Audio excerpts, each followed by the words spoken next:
I put my application in for the Navy because I wanted to get my feet out from underneath the table. I had to get out. So the day I got the letter, I sold my horse.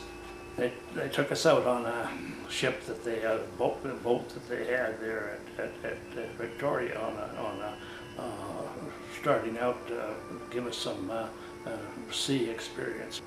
They had a pickup crew and on this doggone ship, and the boilers were vibrating, and the smoke was the stokeholes were filled with smoke, and these Scotchmen down there yelling at one another, "Hey, are there, Jock? Ah, yeah, I am here. Well, for Christ's sake, do something with this or that or the other thing. Raise the oil pressure. Give me more temperature."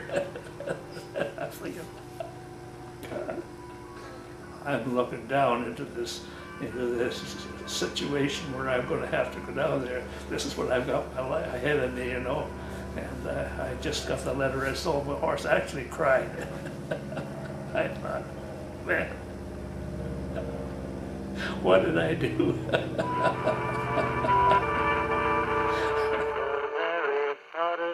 They were building a number of ships. They built about half a dozen corvettes, and they're building a destroyer. And I got a long stretch of extra training. It's from 5:30 in the morning till 9:30 at night, and they didn't put any chairs or lounges around for you to sit on. By the time I finished that, I was in the best shape I've ever been in my life, because I mean, it was on the double. I went, took the Agassiz around, which was, let's say, was one of the original corvettes, around through the Panama Canal, up the East Coast, and we went from to St. John's, Newfoundland. If you look at a Corvette there, you've got the forecastle with the gun on, the 4-inch gun on the forecastle, and it drops off onto the deck. Underneath there is the seaman's mess, and you step in over an 18-inch entrance. They tend to roll and veer to the right, then they roll and veer to the left. They rise and then they dive, and the swell comes over the 4-inch gun, over the forecastle, and it pours over that break. It just comes over in a sheet about like that, and then it runs down both sides.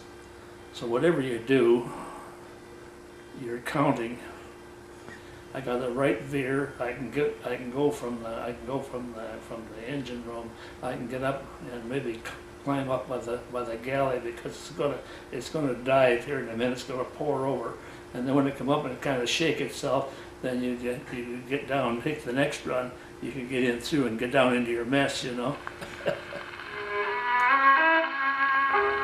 And then we went on the convoy run from east of Halifax up the coast to Greenland, to Iceland, to Reykjavik, and the British picked the convoy up at Reykjavik. We come back down. That was 1941. In 42, I went on another Corvette. The Chilliwack was drafted onto there, and we convoyed across to from St. John's, Newfoundland to Londonderry, Ireland.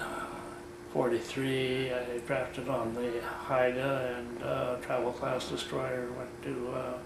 We convoyed to Murmansk, Russia, and back over, plotted gun positions on the west coast and on the coast before the invasion.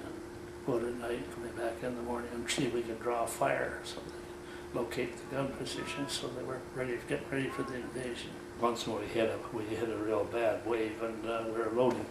We were doing a depth charge attack, and the depth charges weighed about 350 pounds, and we hit a bad breaker in this one. We were loading, and the depth charge flew out of the thrower. I was loading, and they're set to go off, and it went carting down the deck, and I jumped on it and caught it, but I I got slammed up against the side of the ship, and then I got slammed up against the other side, thrown off.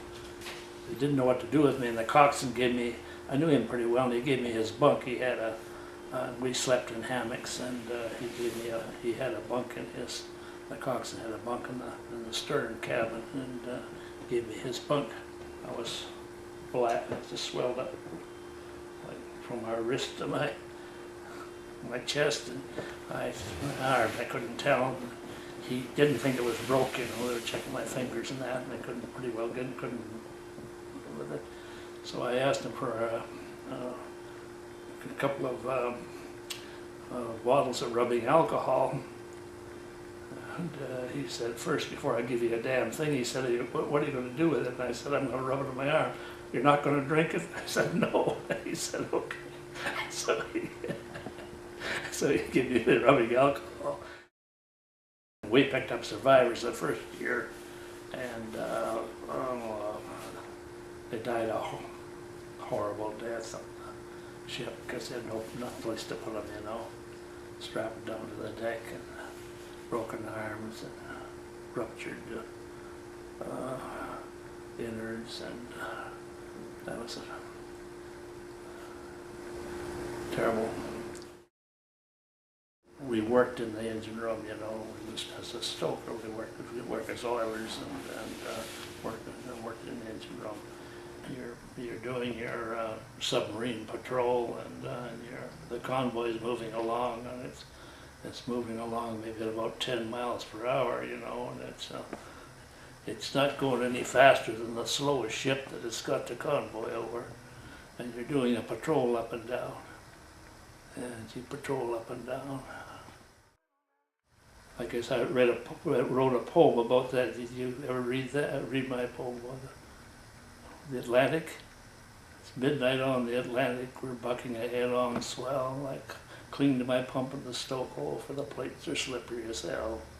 Finally, the red watch relieves us. We drag our feet up the stair, blistering our hands on the railing, cursing the stifling air. Pause for a breath in the fiddly, stumble on some seaman there. He only moans and rolls over, 'cause he's too tired to care, and so on. It's a kind of a misnomer, you know, being in a war. It's days and days of tedious boredom, punctuated by some intermittent occurrences that you could do without, you know, if you know what I mean. I mean, it's not all it's cracked up to be.